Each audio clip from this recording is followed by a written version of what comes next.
Pedro Morgado, investigador do Instituto de Investigação em Ciências da Vida e Saúde da Universidade do Minho, está connosco nesta edição para analisar os jornais. Bom dia, bem-vindo. Escolheu um assunto relacionado com a atualidade dos últimos dias e meses, que é a Grécia, e em particular este título do Jornal de Notícias, o Acordo Possível. Enquanto europeu, como é que olha para este acordo?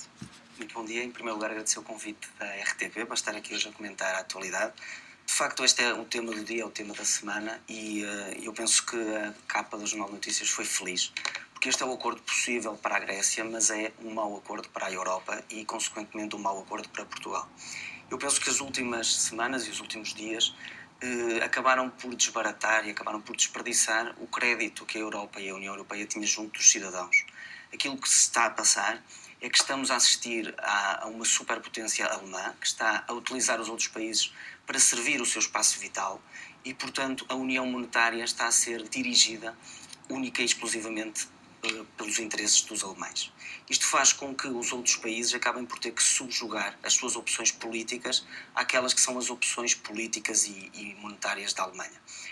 O que decorre desta situação é que, sem uma união política e fiscal, muito dificilmente a união monetária, o euro, sobreviverá aos próximos tempos.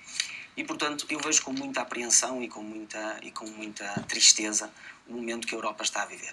Eu faria aqui também um pequeno apontamento para comentar as declarações de ontem do nosso Primeiro-Ministro, que também mostram um bocadinho de alguma mesquinhez e de alguma pequenez do nosso país, quando ele, completamente ignorado por toda a imprensa europeia, acaba por dizer que foi a chave da solução para o grave problema com que a Europa está deparada. Se foi a chave da solução, foi a chave de uma má solução para a Europa, de uma má solução para o país e, portanto, os próximos tempos são tempos de grande dificuldade para o projeto europeu. Pedro Morgado, outro tema, e poderá estar relacionado com este, tem a ver com a política, com o descrédito, até porque toda esta situação espelha um pouco isso, o descrédito das pessoas nas instituições, nos políticos em geral.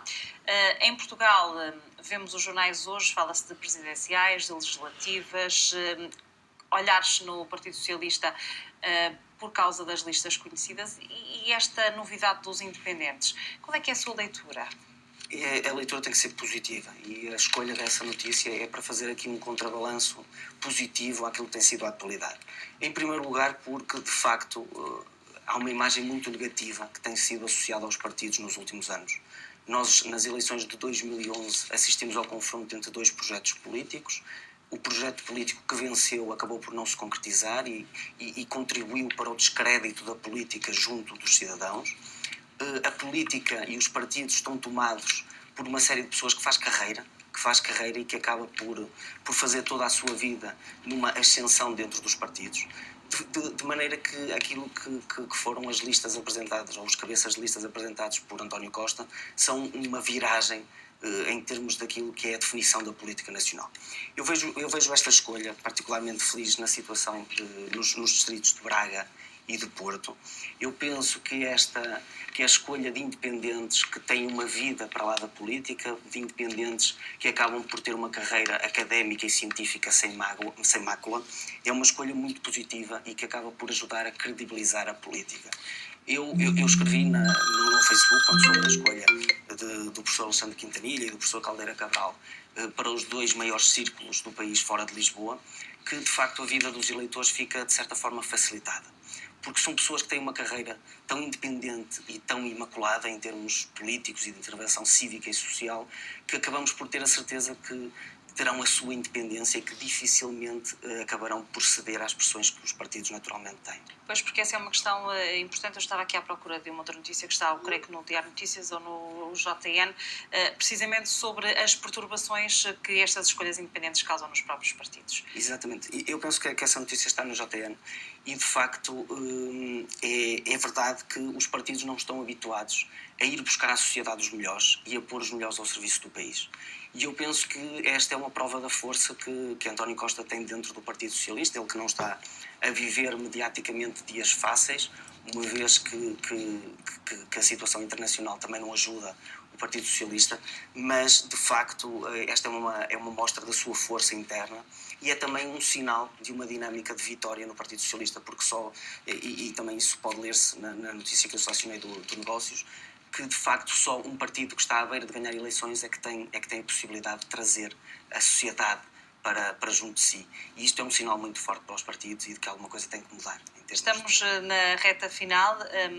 Qual é que é o sinal que estas médias de matemática dão? Que estão um tema escolhido por si. É um sinal de que a estratégia anti-eduquês do Ministro da Educação, Crato, falhou redondamente. E ironicamente, foi preciso o Ministro que assumiu funções a prometer rigor e credibilidade, e que ao longo do seu mandato deu várias mostras dessa falta de rigor, também na forma como uma série de concursos e de procedimentos foram conduzidos, e acaba por ter que fazer um exame fácil para mostrar alguns resultados. Eu penso que os processos de avaliação do ensino são fundamentais para garantir a qualidade do ensino. E, portanto, mais do que discutirmos se devem haver exames ou não, temos que discutir o formato dos exames e temos que tornar os exames uma forma de avaliar não apenas os alunos, mas sobretudo o sistema de ensino. E isso só se consegue se os exames forem feitos por entidades independentes, que tenham uma credibilidade sólida e que tenham argumentos técnicos para nos convencer dos resultados. É de argumentos também que podemos falar por causa do seu trabalho de investigação, um estudo que foi recentemente premiado apontando novos marcadores para a doença obsessiva-compulsiva que afeta milhares de pessoas em Portugal. O que é que na prática o que é que vocês descobriram na prática? Ora bem, eu trabalho como psiquiatra e posso testemunhar diariamente o sofrimento das pessoas que sofrem de doença obsessiva-compulsiva, que é uma doença muitíssimo frequente, na qual as pessoas têm pensamentos que são muitíssimo desagradáveis e que os levam a fazer ações que não têm qualquer sentido para além de tranquilizar a ansiedade gerada por esses pensamentos. Talvez o exemplo mais fácil seja eu explicar que uma pessoa pode ter o pensamento que tem as mãos sujas. Apesar de saber que elas estão limpas, tem a necessidade de as ir lavar. E quando termina de as lavar, precisa de as lavar novamente, porque o mesmo pensamento que elas estão sujas volta a aparecer. É uma doença que tem tratamento e que a maioria das pessoas beneficia dos tratamentos que existem, mas sobre a qual ainda se sabe muito pouco. Aquilo que nós descobrimos é que há uma relação entre esta doença e o stress a que as pessoas estão sujeitas no seu dia-a-dia.